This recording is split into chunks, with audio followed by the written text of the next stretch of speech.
দেখছো? এই তো মানা মটর পনির বানানো দেখছিলাম। ও ও মামা, তুমি ফোনে কি দেখছো? এই তো মনা চিলি চিকেন বানানো দেখছিলাম। ও দেখো দেখো। ও মামা, ও মামা, তুমি এখন ফোনে কি ভিডিও দেখছো? এই তো মনা গন্ধরাজ চিকেন বানানো দেখছিলাম। ও দেখো দেখো, ভালো।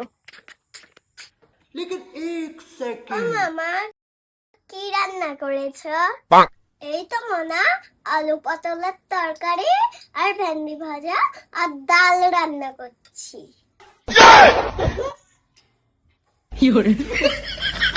সবসময় ফোনে মটন বিরিয়ানি, চিলি চিকেন, পনির পনির মটর সব দেখে, আর রান্না করার বেলায় পটলের ঝোল ভালো লাগে না, একটু ভালো মন্দ রান্না করতে পারে না।